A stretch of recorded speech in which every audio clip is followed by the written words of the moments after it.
You're tuned in to Grown Folks Production. In mix with the commish, Nate.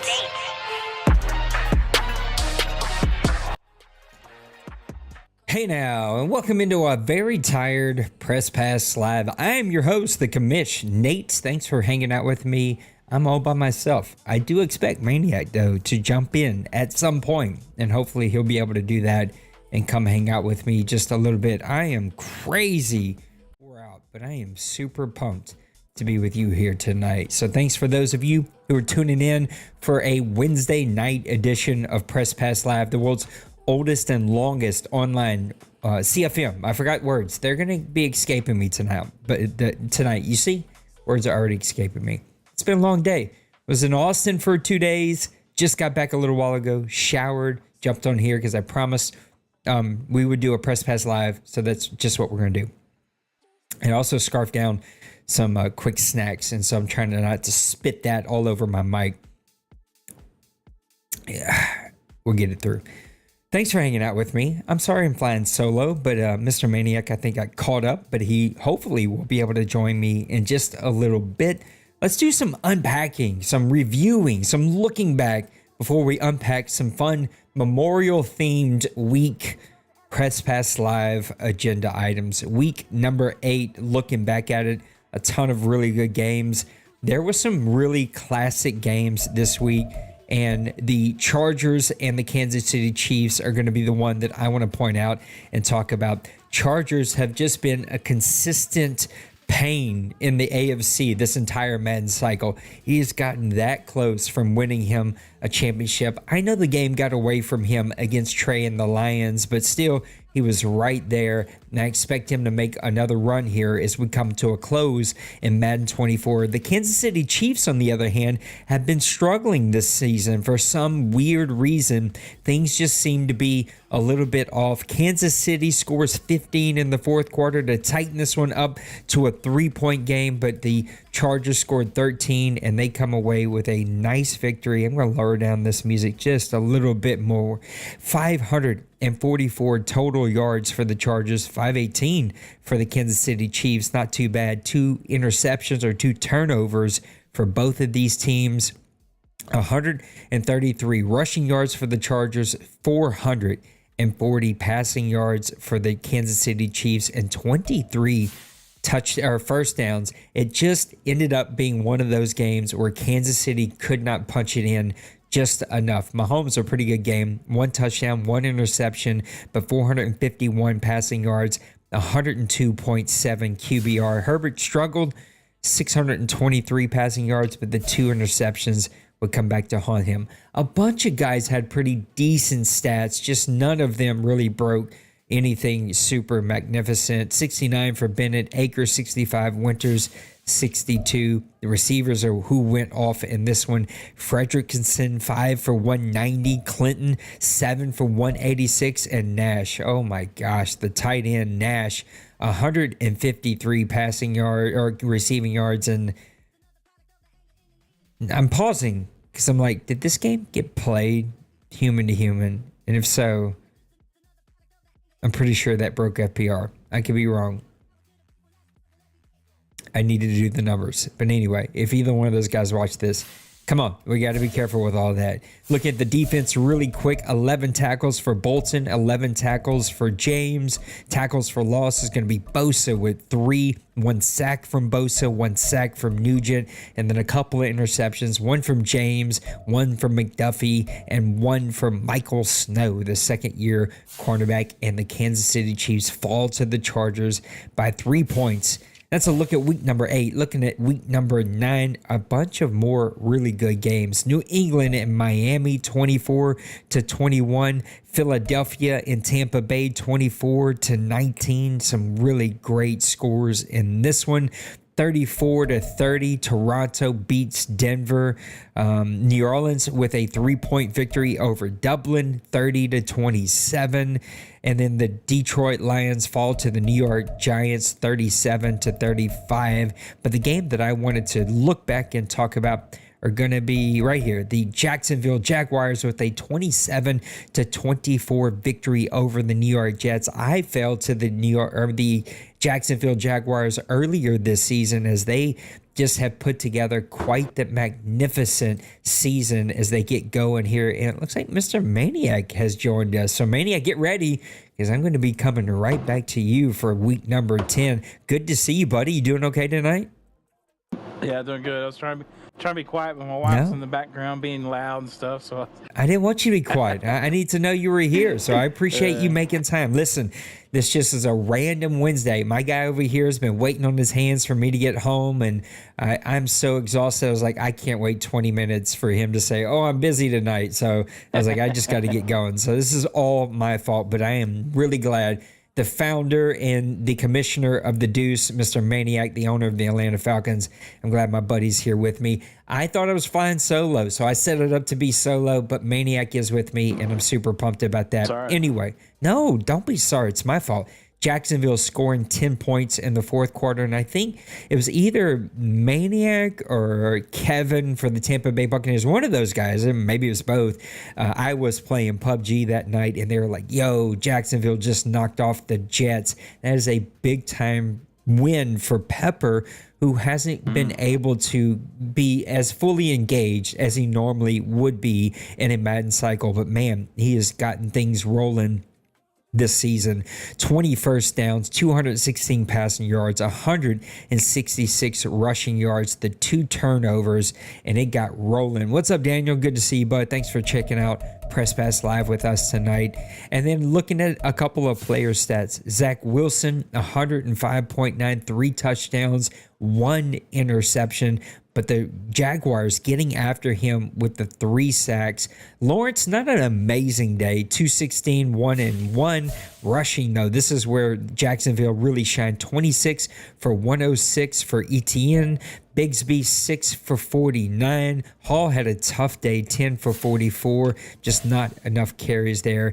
Takey, I don't know. He's got 4 for 92. Hardman had 4 for 92. A couple of these guys scored some touchdowns. And then looking at the defense really quick, Bayless had 13 tackles. Graham had 12. So the Jets were playing some really good defense, or maybe they were playing bad defense. They just couldn't get off the field.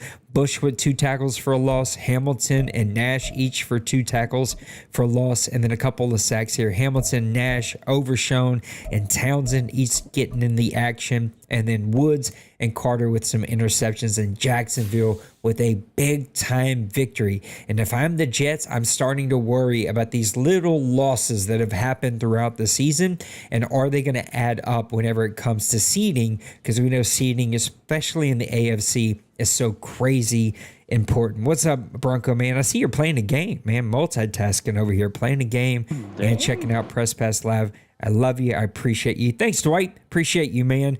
Mr. Maniac, are you ready to look at week number 10, my buddy? I am ready. Take it away. Hopefully my voice sounds all right since I got a new headset because my other one broke. But no, you sound good. Yeah, it's not the voice that sounds bad. It's just the noise in the back. But here on Press Pass Live, it's not bad at all. All right, well that's good. Man, we had some really good games in week 10. Just looking down the list, we could talk about the Saints and Tampa Bay. this game was a 38-35 victory by New Orleans. This game was a nail biter and a barn burner at the same time. Detroit, man, they put up a lot of points on Minnesota, but I think this was a CPU game. So, Tim, don't be spamming the CPUs, I got to take a little jab. Dublin and that was a right Steelers, hook. Man. I don't know if that's a jab. The Black Knights and the Steelers, man, this Priest gets a win. I'm pretty sure this was a game that was played because it shows it was played. So, but that's a great win there for the Black Knights. I remember he logged into my game against the Tampa Bay Bucks and was like, "Oh, I just won." I was like, "Look at that! That's a big time victory." And then we have a couple of them. A lot of games we had some really close games. If you look at the Chargers 27-26 victory over Cincy and the Bengals, I actually kind of thought about talking about this one. You got Miami defeating the Jacksonville Jaguars, who just the week prior defeated the Jets. But this game was a really good game, 31-26. Seattle and Arizona, 35-30. That was a really good game as well. I kind of got a few peeks in on this game as it was going on. Denver knocking off San Antonio. San Antonio defeated D-Money during the couple weeks ago, and now he's kind of got that target on his back. So everybody's kind of coming after them. So, but again, another really good game, 31-28 victory for the Broncos. But the one game I wanted to highlight on is one from the NFC East, and I passed over it a while ago. The Giants getting a big victory here in Dallas. And can I give you a very fast update? I don't want to interrupt you, but this is important in our conversations about this game. Dwayne says he was completely sober. Oh, that's... I don't know that I believe it, but that's what he told me. Yeah, well, I mean, I guess that votes good confidence for Colin, man, because we've talked about the Giants several times on Press Pass Live, and we've said that Colin's built a really good team. We didn't know what's going on. It seemed like he's struggling, but this season, man, he is putting together a spectacular season. He's got these Giants rolling, especially on that defense. His defense is playing really good. But when we look at the stats, just kind of scoping down through the stats here. Offensive yards, Giants 433, 471 for the Cowboys.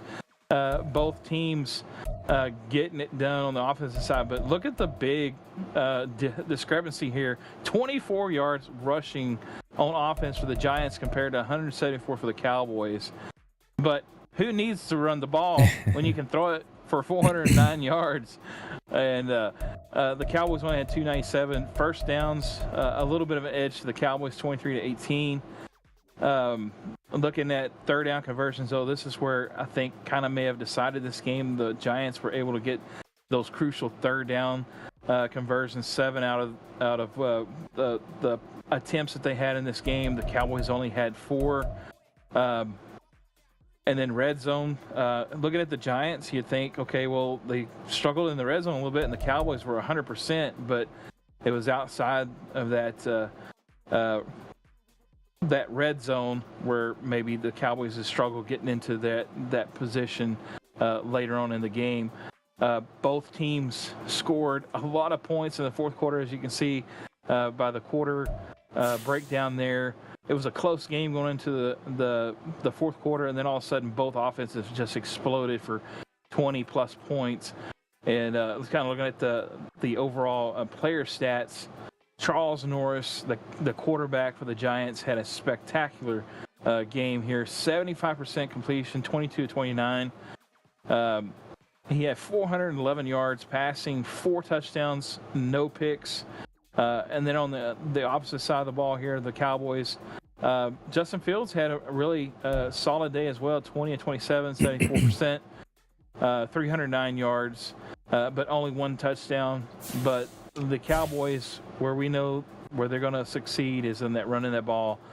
18 carries for Pollard, 139 yards, 2 touchdowns. Did have a long of 41. Justin Fields got a little bit of action in there in the rushing attack for the Cowboys. Again, we talked about in the box score there.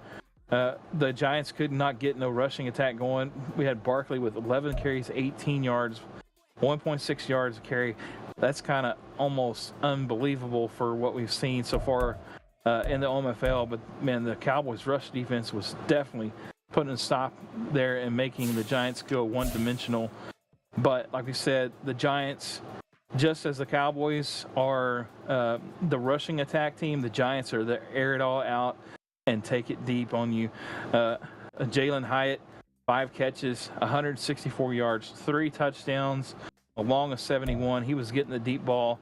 And then on the opposite side of him, Randy Stanford, 7 receptions, 120 yards. Both these guys were just open all day long. They were like 7-11, never closed. And C.D. Lamb for the Cowboys putting in his work as well. 8 catches, 131 yards, and a touchdown. But, man, Hyatt with those 3 touchdowns, big play. Probably would have got my MVP for that game because he was making it happen on offense for the Giants. Tackles, look at King Braun. Oh, what a name. These names. 11. Where's his name from? Oh, we know where his name's from. This is Roger with his, LeBron James, King Braun. Roger's he's a character, man. 11 tackles, 3 tackles for a loss, and he didn't have a half sack. So he was kind of like all over the field there for the middle linebacker there for the Cowboys. He's definitely been one that Dwayne likes to use her. And, man, does he use him really well. Bates was the leading tackler for the Giants. Free safety there for the Giants with 9 sack leaders.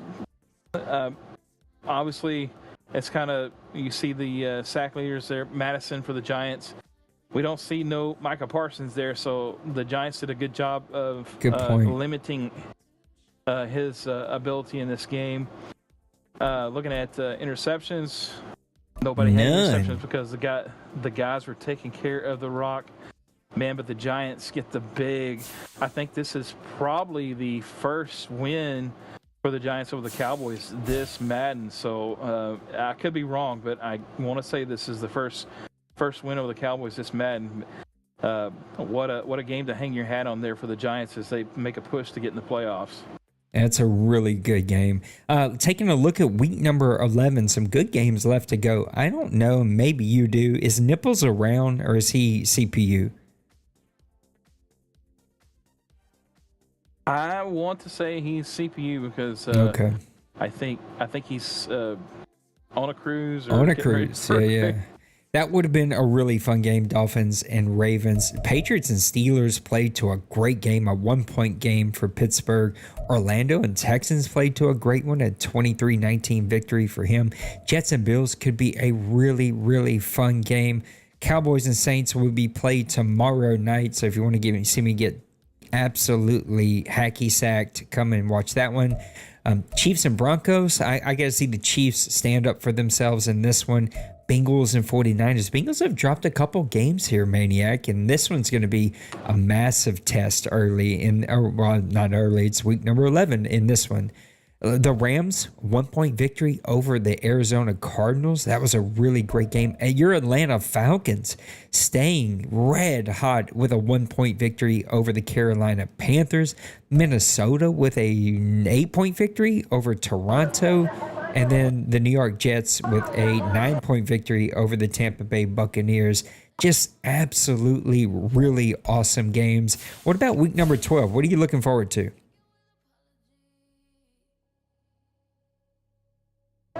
Week number 12. Actually, there's quite a few games that we want to kind of look at. We're going to have our annual. It's kind of like twice a season because both these guys are in the same division. But our Buddy Bowl, the Bengals versus the Desperados, Little Koch and Denbrew, man, these guys always play each other really close. It's always an entertaining game when these two guys play each other. And then you have the Saints facing off against the Panthers. This is going to be a good game as well. Your Saints, you've actually kind of turned things around with those Saints, man, and you've actually got them rolling and doing a good job as well. And so I think this is going to be a good game. One, I think, would be kind of a Kev's going to say, like, no, it's not a game to watch. But Kev with the Bucks, they always put up points, it seems like. And even against the 49ers, he's put up some points in the past. And we've seen the 49ers actually give up some points so far this season to a couple of different teams. And things have been closer in some of his games than we normally saw. So that'll be an interesting game as well. Steelers versus Seahawks. Both these guys are coming in actually looking pretty solid. The Steelers have won and put together a few wins so far this season and are in the thick of things for the AFC North. The Seahawks right now are riding high there in the West on the NFC side. So this could be a good matchup. Could be a potential OMFL Bowl matchup. Who knows? But it should be a good game to watch. Broncos, Chargers. I think this one's going to be a really good one. The Chargers have been kind of up and down a little bit. The Broncos, all this Madden have been really down, but this season so far, he's got things rolling. I think this game could be one that could help decide who is going to walk away with the division title there for the AFC West. And then last but not least, the Condors and Bronco Man versus the Bills and Big Hurt. Big Hurt, since he's taken over the Bills, has kind of had an up and down type season. I know he's been really busy and stuff, but you never can count out a really good game when he's controlling a solid team. This could be a really good matchup that could possibly have implications for one of the other, especially the AFC East. I think the AFC East is kind of up for grabs. Could this be a game that the Bills win and get themselves back into that race for the AFC East? So, again, a lot of good games to check out this week here in week number 12. Week number 13 starts out with a barn burner. Panthers, Condors. Sign me up for that. I know the Panthers are not having quite the season he thought that he would, but he's lost some really close games. He is still very much in the hunt. The Condors are flexing their muscles on everybody. He is just having his way right now. That's going to be a really fun game to watch. A sneaky under-the-radar game could be Rams Desperados. Rams, man, he hung with the 49ers a little bit just this last week or so whenever they played. He put up a lot of points. He gave him quite the show. Rams Desperados could be a really fun game to see how that one plays out. Falcons and Jaguars, another sneaky game. Your Falcons have been crazy red hot, arguably top 3, top 2, if not number 1 team in the entire OMFL against a Jaguars team that's starting to gain some confidence. No. I had to let you talk your stuff about my team. So you actually have a record to back that up. But the Jaguars gaining some confidence. You can't let yourself fall asleep in this one. That's going to be a really fun game. Black Knights and Lions. I just think this would be two guys who like to air it out, throw it around. You never know how that one's going to play out. Seahawks and Bengals could be a fun one. Again, the Bengals, I can't quite put my finger on it, Denbrew. I can't get a good read for how you do or don't enjoy this Madden, how your team is or isn't playing, but you can put up points with the best of them. Meek plays really great defense, but he also has an outstanding quarterback. To me, the story of this game is going to be what quarterback plays the absolute best. And then I don't know if Nipples is going to get back from his savage boat trip or not, but I hope he's back for this one. Cardinals and Ravens would just be a fun defensive game between two guys who like to attack you in very different ways, very unique ways, and can really be a very good game between two really good teams. And that is a look at week 8 through 10 as a recap, and week 11, 12, and 13 as a look forward. Let's do some OMFL news. Mr. Denbrew, take it away for OMFL news. Welcome. I am Denbrew, and this is the OMFL news for season 110, and we are smack dab in the middle of week 11. Let's get right into it. Take a quick peek at the standings in the AFC. The Desperados and LC are leading the AFC North. The Condors have all but wrapped up the AFC South. It's not even close down there. The AFC East is a tight race with the Bills sitting on top. The AFC West is super tight. Chargers on top, followed by Broncos and Raiders, all right there. And all just having great seasons over there in the AFC West. Over in the NFC, it's the Mounties winning the North. The East is led by the Cowboys, with the Giants are right there, only a game out. And over in the West, it's the Seahawks leading, with the 49ers sitting right there, only a game back. Some really good division battles going on in the OMFL, with the exception being the AFC South. That one is a wrap. Nobody is catching the Condors in the AFC South. The other thing I want to take a look at is some leaders, to see if we had anybody taking a hold of the MVP awards. So I took a peek at the quarterbacks, and it looks like Cale Grubbs, from the QB from the Detroit Lions, is having a nice season. Bijan Robinson of the Atlanta Falcons having a good year. Running back Isaiah Pacheco for the Niners, both of those guys are having good years. On the ground for the Falcons and Niners there. Brandon DeMarco having a huge year for the Texans. He has got to be the leader probably right now. He's just having a big year. He's averaging like over 30 yards a catch. But those four, I would think, are your leaders at this point in the season. And then taking a quick look at the rookies, QB Joe Duke with the Dolphins, Bruce Allen, the running back for the Desperados, having a nice year, 990 yards, 10 touchdowns. Oliver Hull for the Saints, I don't know how you say that, H-O-L, Hull, is putting up good rookie numbers at wide receiver. So yeah, it's a quick look at the rookies, quick look at the MVP race, quick look at the standings, and that's a wrap for segment 1. I'll be back with segment 2. Turn it back to Nate and Maniac. Thank you, Mr. Denbrew. I always say Hal. I don't know how you would say it. It's a made-up name, so say it how you want. I'm saying Hal because Hole just freaks me out. It creeps me out. I don't like it. Maniac, let's do some Memorial Day. Whose season looks to be in the running, but actually is DOA? Here's the top teams right now. Condors at 10-0, Seahawks 9-1, your Falcons 9-1. Cowboys 8-1, Chargers 8-2, Desperados 7-3, 49ers 7-2, Giants 8-2, Broncos 7-3, Raiders 7-3. Not going to talk about those teams because they are definitely in the running. Here are your bottom teams that we think are definitely out of it. Buccaneers 3-8. That's going to be tough to come back to. Eagles 2-7.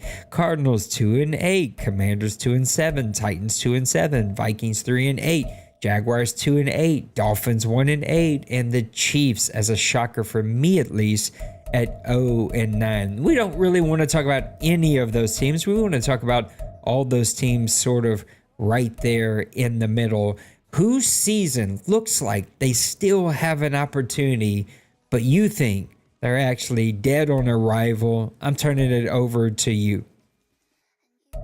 Okay, I actually looked at this several times whenever whenever you posted it up for the subjects for the show, and I was all like, man, who am I going to talk about and throw underneath the bus? But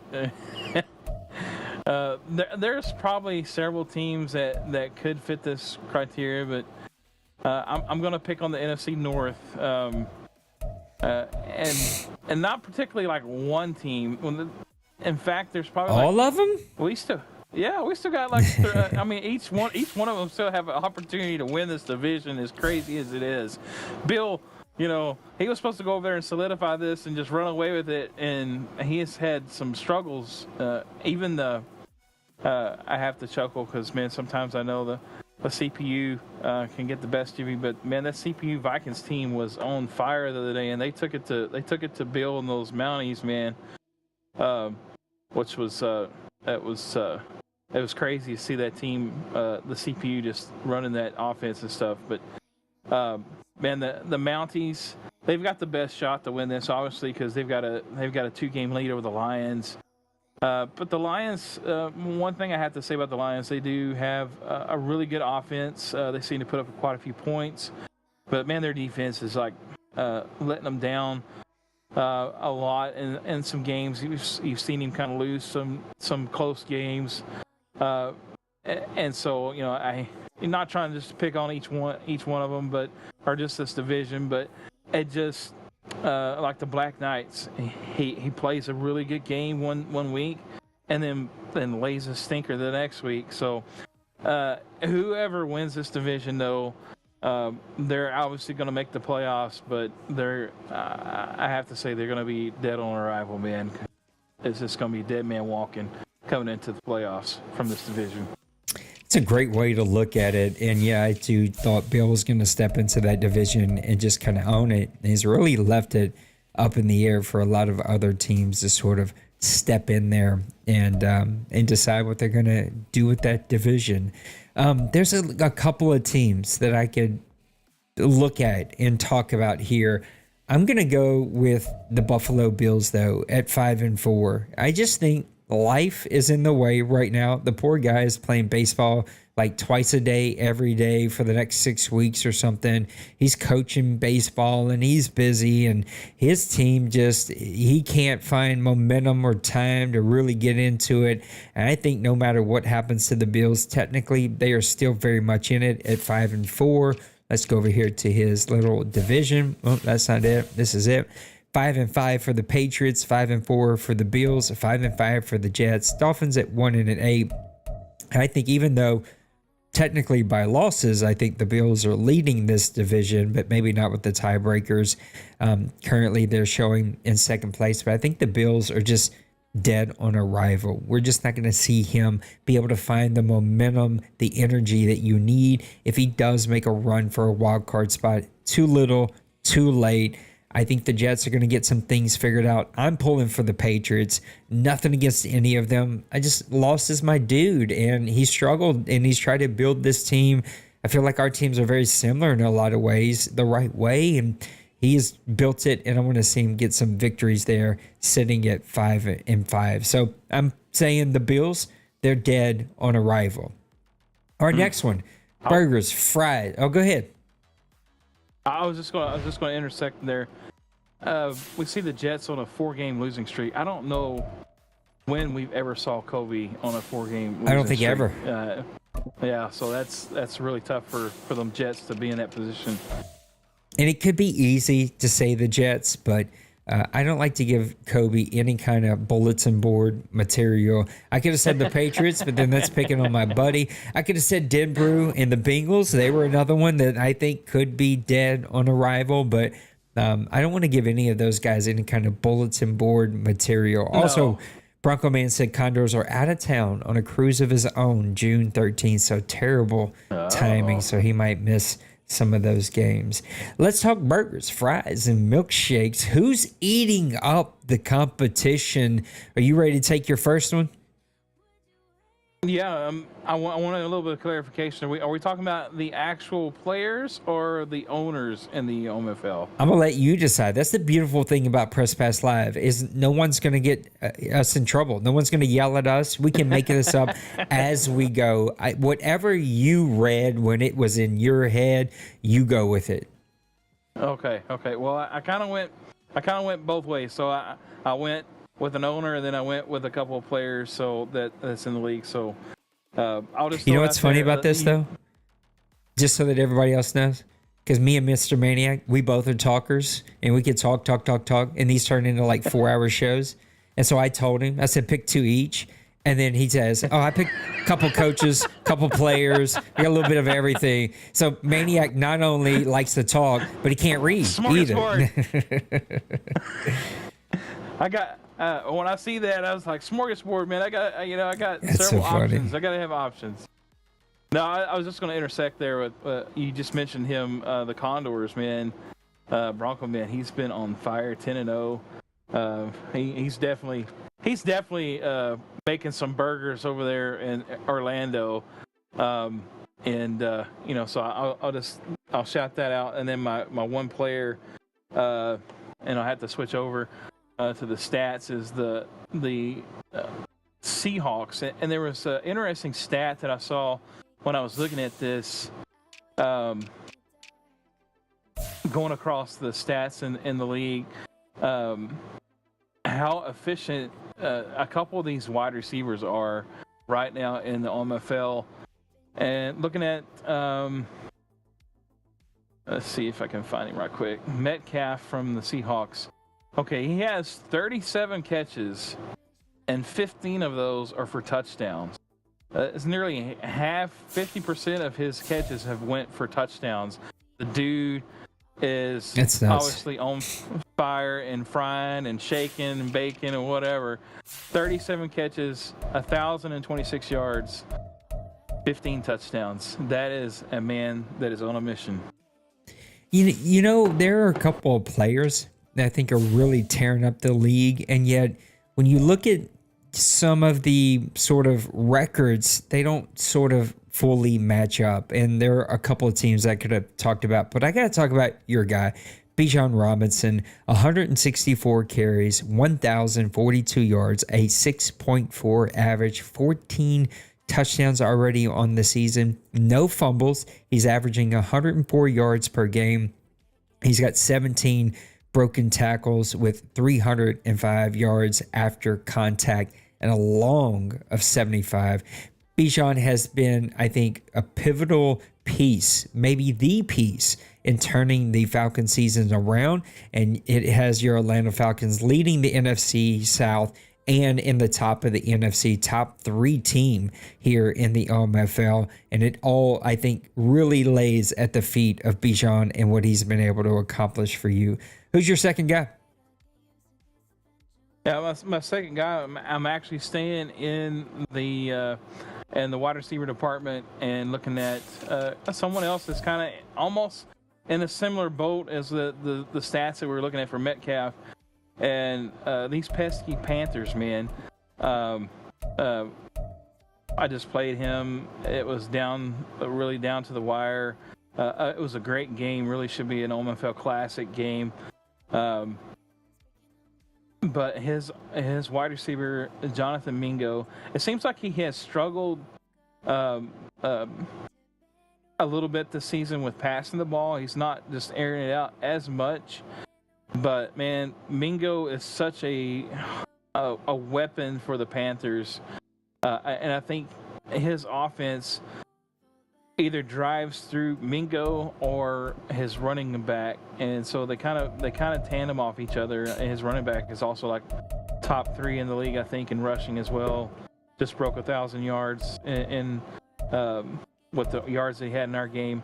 But Mingo, 28 catches, only 645 yards, but man, 11 touchdowns. So he's always looking to make the big play with this guy. He's not so much the guy that moved the chains, but man, if he needs a big play, no matter what the distance is, where he's on the field, whatever, one pass to this guy, and it could be game breaking, game changing.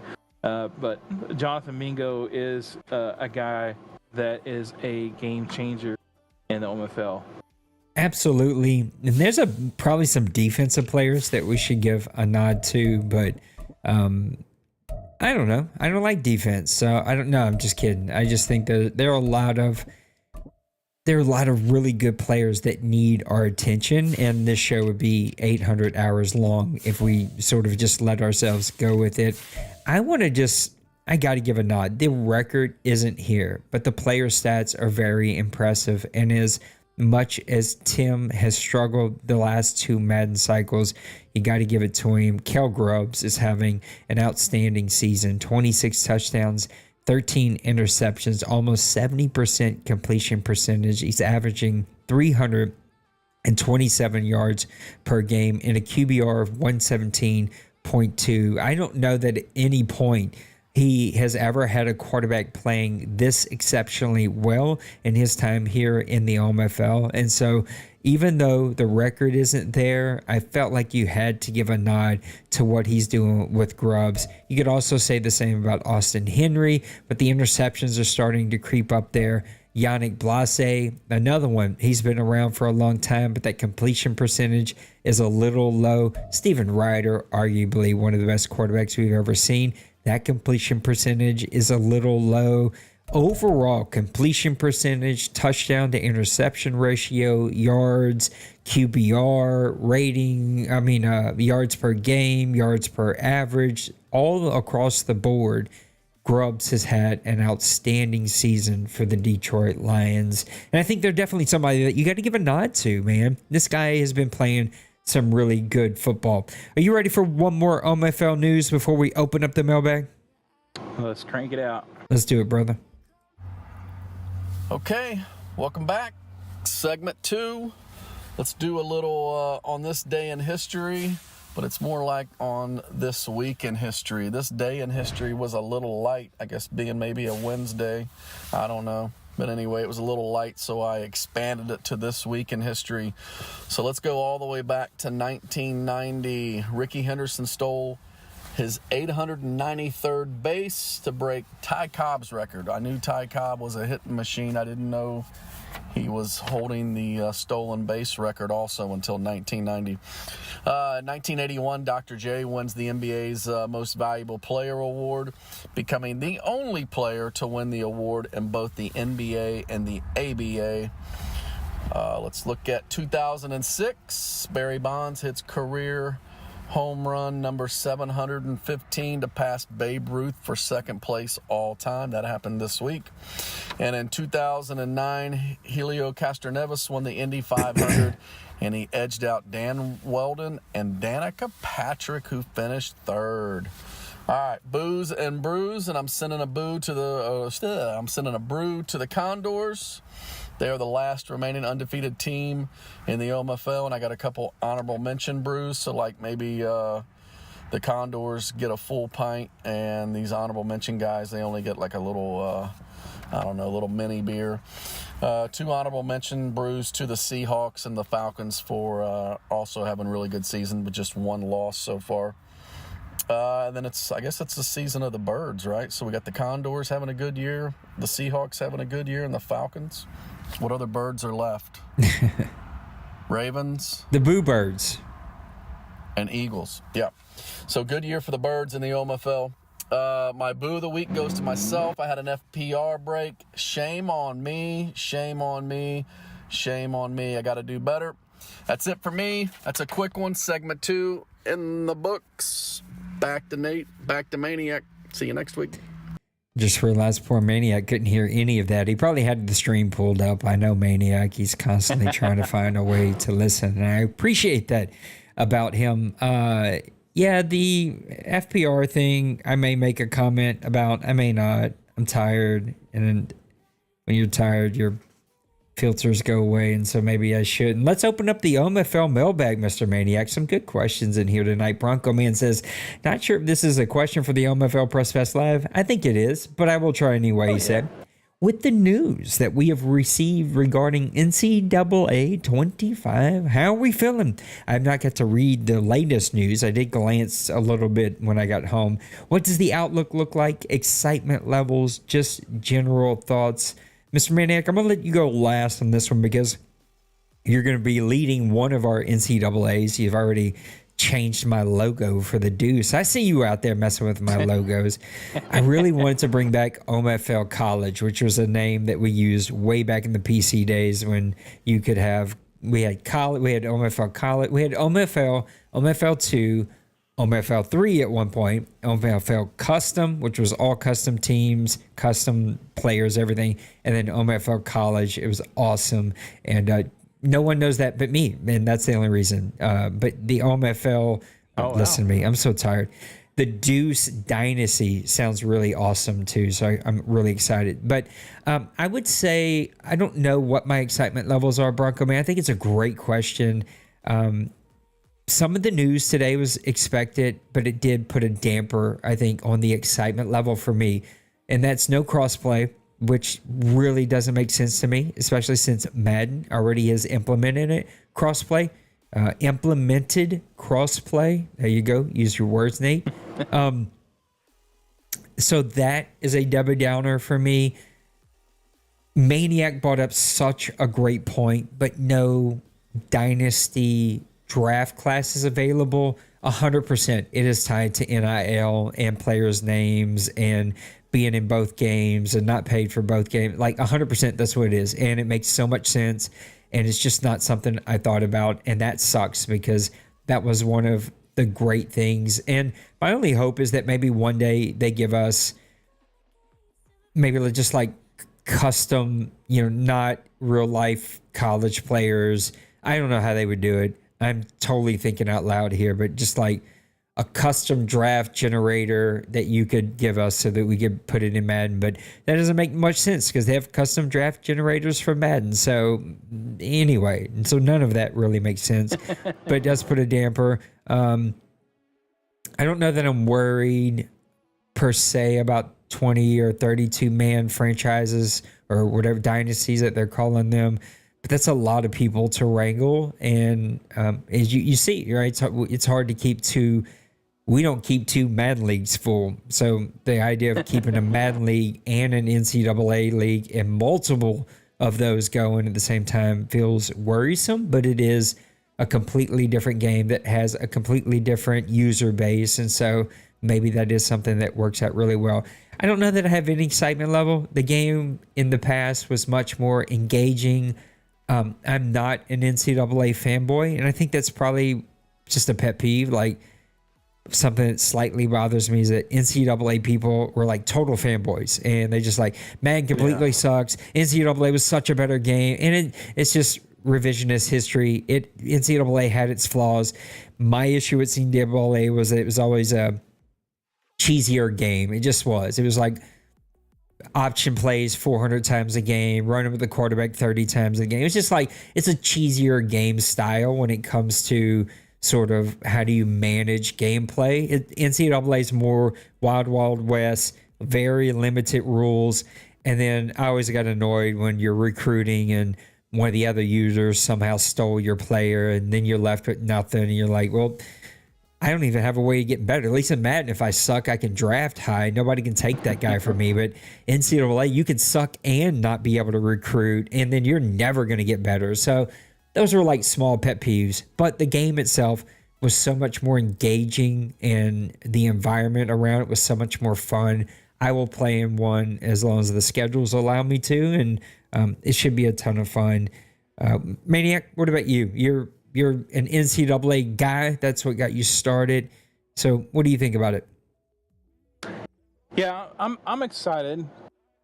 Oh, I got an echo. Oh, you probably got an echo because I put it on. Yeah, I don't even know how to fix that for you, but you're going to get an echo because you're hearing my stream, but nobody else is getting an echo. It's just you. Okay. I mean, I can turn it off, but you won't be able to hear all the other stuff. No, that's okay. I'll deal with it. I'm excited about it because I think, again, like you said, that was kind of the way I cut my teeth in the community was through NCAA, and kind of got involved with EA, and I've always loved Madden as well. So I've been a fan of both games.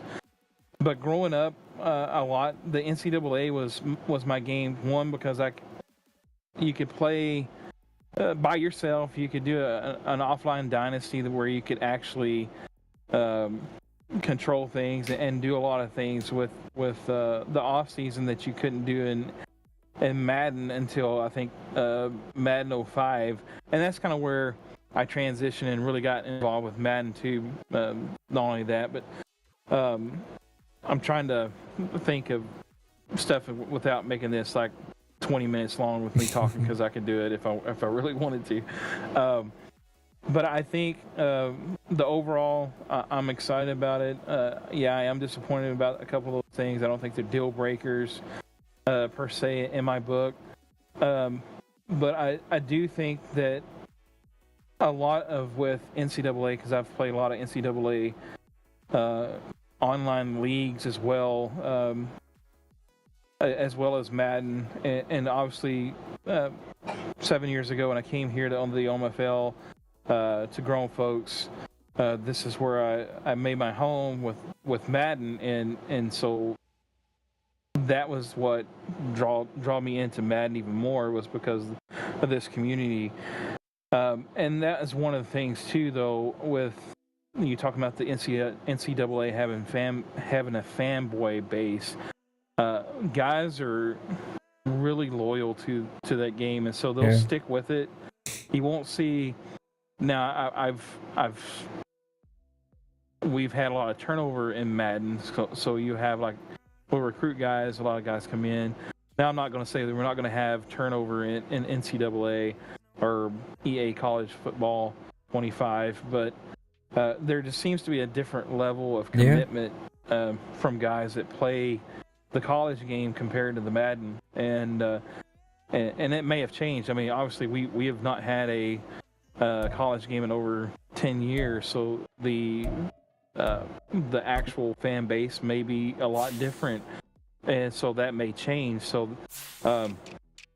but this is from my experience in the past, and I think if we can get a good solid core, good rules that allow kind of like similar to the OMFL with fair play, but obviously, like you said, NCAA college football is more wide open because of just the type of offenses. And if you've been able to watch some of the guys that have talked about them and their experience with playing EA College Football 25 so far at EA Play for the media, they talk about how the game is more wide open, a lot fluid. Obviously you're going to have a lot more option type plays or college, especially the last few years with the spread offenses. They do a lot of RPO type plays in college, so you're probably going to see a lot of that stuff be a focal point with the offensive sets, especially in the college game. And so rules will have to be adjusted or whatever, but to try to limit certain things so it's not just completely abused. But I just think the overall outlook towards the game is very positive. I know I say that with tongue in cheek because I know we've all been burnt by the excitement level of a Madden being, this is going to be the best Madden that they've made, and all of a sudden, things turn totally south as the game comes out. But I will say this, and I'll shut up. One of the guys on, I think one of the podcasts I was listening to from the Gaming Tailgate or one of those places, but anyway, they were talking about the development team that is associated with the college football, and he said that he had been attending Madden events the last couple of years, and how that we go in and talk to the developers at Madden, like saying these things, that things, and stuff, and a lot of times they just kind of went to deaf ears or whatever he said. But the development team for the college football, he said that he was so impressed with how attentive that they were to listening to any of their thoughts and ideas, because he said they were so passionate about this game. And I think again, where Madden is limited because the NFL license, I think the game for college is going to be more wide open, diverse, and I think it's going to be so much more engaging than Madden has been in a long time. So I 1,000% agree with that. All those comments, but that last one especially, that NCAA has way more freedom and flexibility to do way more than what Madden is allowed to do. And it will be a game that I could see me playing offline. I don't play any offline games, but NCAA has a tendency to be that engaging that might be something I play offline. Bronco Man, I agree with you. I do enjoy the gameplay of Madden more, but NCAA was just a funner game to play. And I think we're going to see even more of that, maybe a larger gap of that, because NCAA has way more freedoms and flexibilities to be able to do that. All right, let's see if we can get through these last two pretty quickly, because I feel like no, you've done great. You have not went long. Don't worry about it. I am fading fast is the problem. We're a little over halfway through the season of Madden 24 cycle. What is your guys' favorite, most memorable moment of the cycle whether that be geez. for you or your team or just something in general. Trying to switch up my questions so I don't get repetitive. I love it, Bronco Man. Appreciate you. Mine are going to be the bowl games. Those outside the one blowout bowl game that we had, which I feel bad for my guy Black Cats. The bowl games are always a ton of fun. They're a blast to call. They're a lot of excitement. Me and Maniac gets to make time for that one. And those are always a ton of fun. And I think most of them have had very pivotal moments that have happened throughout those games that have made them just a really fun thing to call and to, have fun with, because I'm not emotionally invested into the game. And so I think those have been my most fun thing. I've sucked this entire Madden. So there have been a few games that have been fun because they just felt really good. But overall, it's been the bowl games. What about you, Maniac? I agree 100% with you on the bowl game, because there's been a couple of bowl games that have been really entertaining, and the last couple Maddens when we've done bowl games, 9 out of 10 times it's been like a big blowout, and so either one way or another. And so we've actually seen some of those this cycle, but we've also seen a couple that were really entertaining. And I'll throw in one game. In fact, I think pretty much, except for like one or two of our games, we've had some really, between you and I, with the Saints and the Falcons, we've had some really good, entertaining type games, really chess type match games where you just like, what you did wrong, because and then the other person was like almost just reading your mind. You're like, man, it's almost like you just read my playbook, because he because we've played a lot of each other, and so. But anyway, and some of those games have been fun. I know we've had some games that turn one way or the other for each of us, but there's been a couple games though that was just right down to the wire, almost kind of like the game I had with the Panthers today, and so it's been those type of games that I really have enjoyed this Madden so far. All right, last one. Let's see how quickly words. Man, I'm telling you, I'm fading fast. Apologize. Tim says, halfway through the season, which teams, divisions are you watching to see who makes the playoffs? We're going to go through each of them. Just tell me who you think wins this division. AFC North, Desperados 7-3, Bengals 5-4, Steelers 6-5, Ravens 3-7. I'm going to go ahead and call it now. Desperados win this one. I will agree with you on that one. Desperados. AFC South, Condors 10-0, Texans 3-7, Titans 2-7, Jaguars 2-8. We're not even talking about this one. Sorry. AFC East, Patriots 6-8. Jaguars. Patriots 5-5, Bills 5-4, Jets 5-5, Dolphins 1-8. I'm gonna go ahead and picking with my heart tonight. I'm taking the Patriots 5-5. I'm gonna go with the Jets, but I am rooting for the Patriots too. Yep, that's the smart pick. AFC West, Chargers at 8-2, Broncos 7-3, Raiders 7-3, Chiefs 0-9. Shockingly, a really good division this middle of the season, and that's good to see. These teams have turned it around, but I'm sticking with my buddy Black Cats and the Chargers. Yeah, I'm actually going with the Broncos. I think he's been kind of the hot hand, but man, those Chargers, seven straight wins. It's kind of hard to go against that. Yep. NFC North is the one you already talked about. Mounties 6-5, Lions 4-6, Black Knights 3-7, Vikings 3-8. I think a better question about who wins this division is does a team over 500 win this division, or is it going to be under 500? I'm going to take the Mounties. I don't know. It's going to come down to, I think, these two teams, Mounties and Lions. I think Tim, I almost had a vocal stroke there or whatever. Tim has actually really put together a better offensive output this season, so I see him pushing the Mounties, but I am going to call it Mounties, but I think it's going to be a closer race than a lot of us think it could be. NFC South, Falcons 9-1, Panthers 6-4, Saints 6-4, Buccaneers 3-8. Tell me why it's not going to be your Falcons. Yeah, I you really can't. hope It's my the Falcons. Cowboys 8-1, Giants 8-2, Eagles 2-7, Commanders 2-7. Who is going to win this one? Giants big upset over the Cowboys for their only loss. Who do you think? I'm on a roll with the Giants. I think he's going to kind of go on. I mean, he's already on a 6-game winning streak, so I think he's going to keep that streak running. And I think him and I play this next week, so it's going to be a good matchup.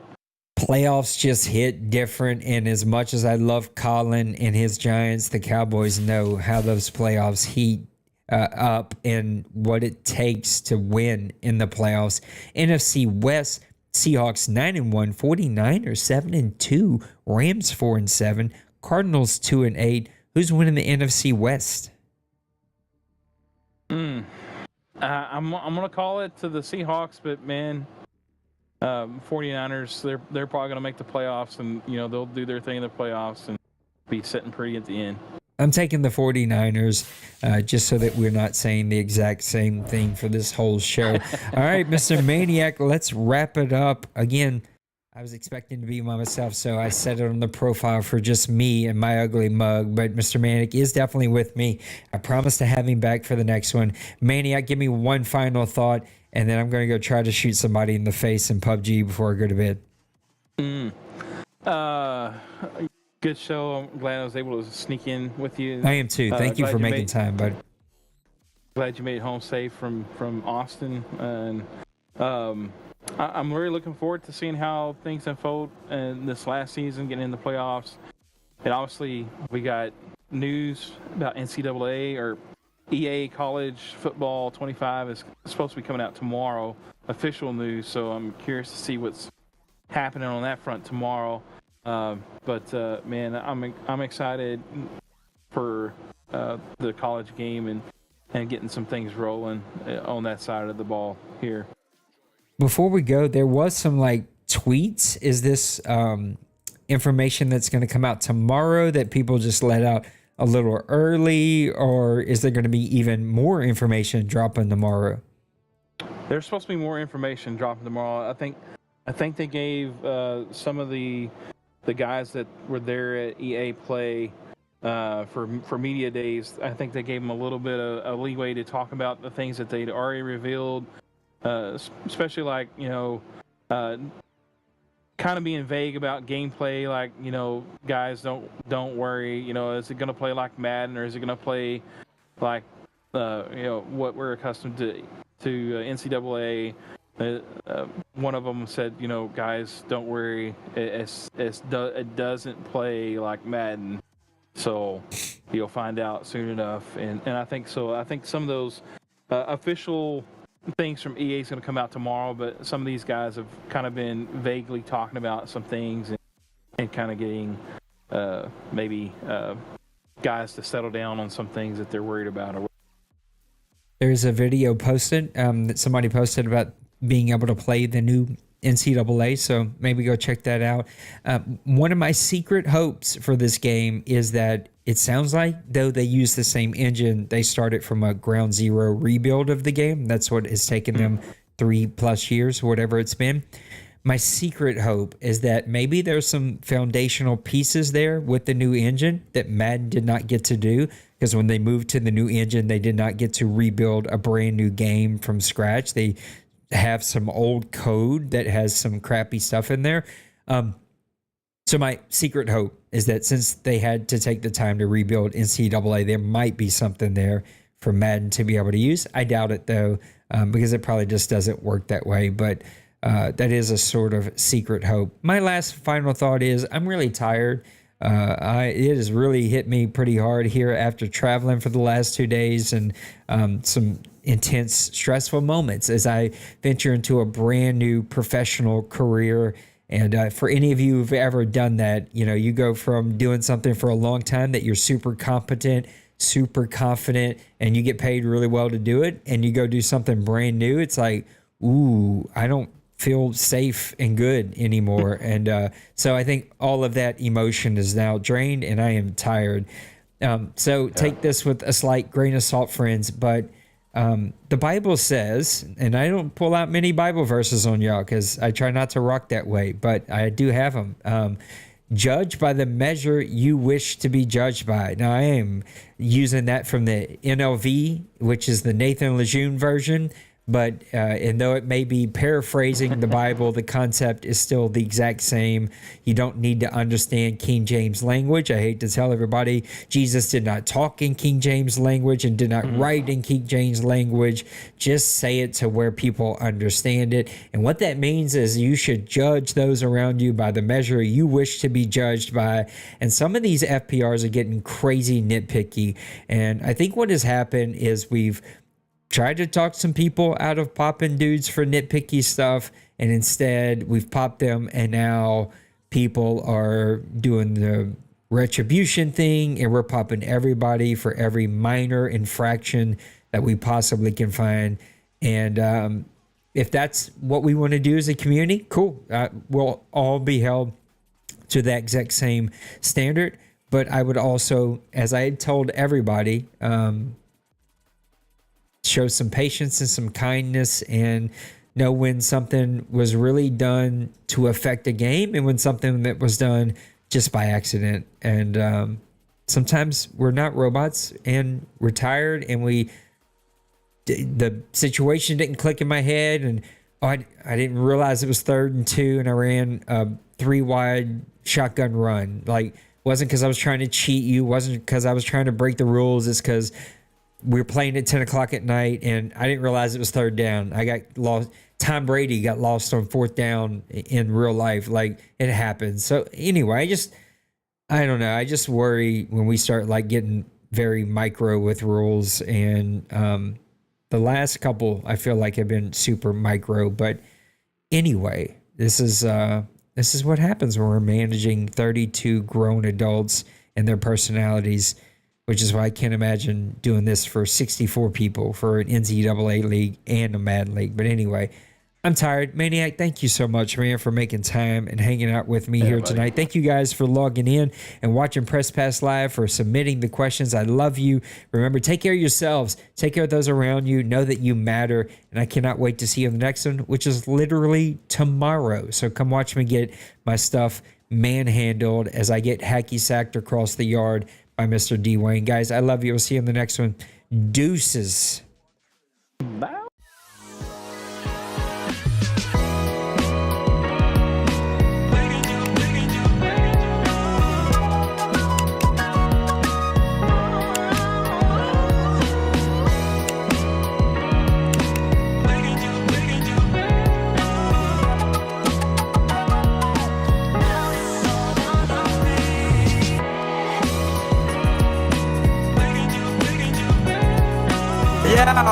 Smash that like and subscribe.